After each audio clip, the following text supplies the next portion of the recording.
what she did to me? She did this to me. And he went and demonstrated the Padan Namaskar position, you know. I tell you, that was the, he got up from his chair and she did this to me. He got up from his chair, my children are watching this, you know. And for me, brother, this is the healing point for my children, okay, because they had seen the mother like that. And for him to say this, you know, was an incredible thing, you know. She was on the floor. No, she was Padan Namaskar. On the floor. On the floor. She was doing Padan, like, they caught her in that position. She did this to me, and then she came to me. Then he said, wow, but that was incredible. Right. Now, this message I want to tell them. When Swami says, I was there, actually he was there. No. Of course. Only in this particular instant, I had the rare privilege, you know, of, obviously, what must have happened in that time in the room was, he must have appeared there and she was going to go. And he accepted it. And she must have had that vision of him and she did this and he went. This was what must have happened. I'm 100% convinced about that. Because for him to demonstrate that was an incredible thing. That's incredible. That for me was a healing point for my children. At least Amma had to go. Baba was really there. Yeah. Because I'm sure, see, my daughters all are very logical fellows, you know. I'm 100% devotion, but they all sometimes question all kinds of things, you know. And for them, they would have thought, okay, Baba can say like he was there, you know. But when he went demonstrated, and what they saw in their own eyes, you know. The family happened to be there to see this. Not family, they all broke in the door and went there, you know. And then for them, this was something so that believe me, when Swami tells someone, I was there, he really was there. Except sometimes you don't have the dramatic, my whole life is a drama, so something there was like a drama thing that took place, you know.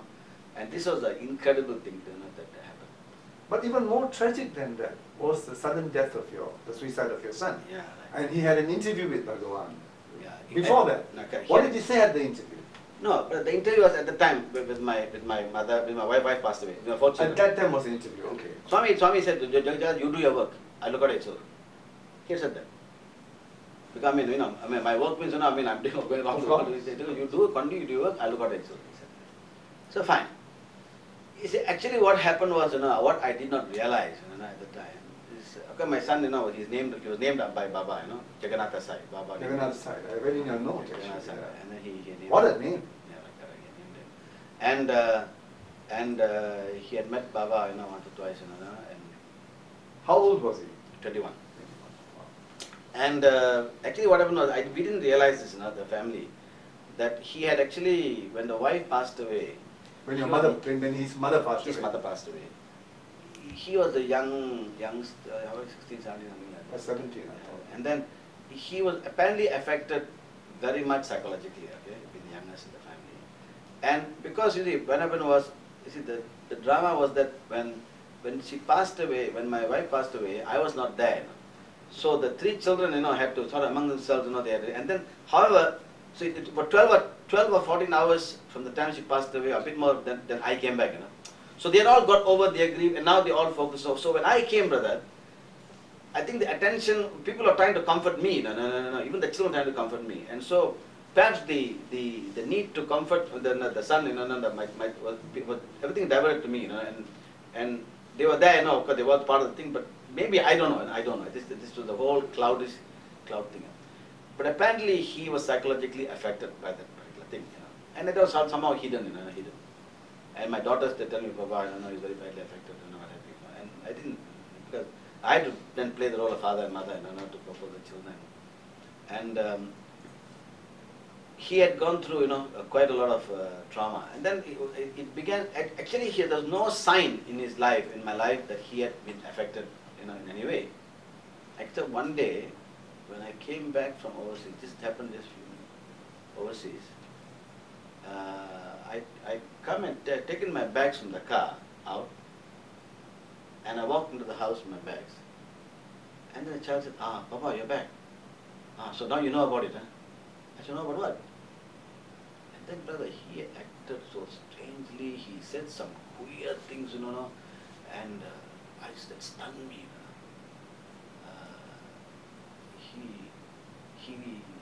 He said something, we are really very serious it was. Then we had to actually, some of them we took in Uncle Naraja's house, to do something, and then we realized that we had to admit him, to the hospital.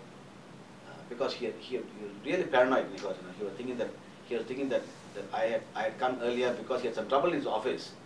And he thought that I knew about the trouble in the office, therefore I'd come and I talked to his boss, you know. I mean, it was really very weird situation. Anyway, I mean, since this was all Suresh all, they took him, he said they will be his mentor, and that's the word you all used. And they mentored him, you know, not to where he went to finally. Anyhow, but the funny thing about that day, let me just tell you about it. Okay, he went through a very bad period. Traumatic. I went to the hospital and we had to sing to him, you know, and calm him. I had to sing songs, you know, to calm him down.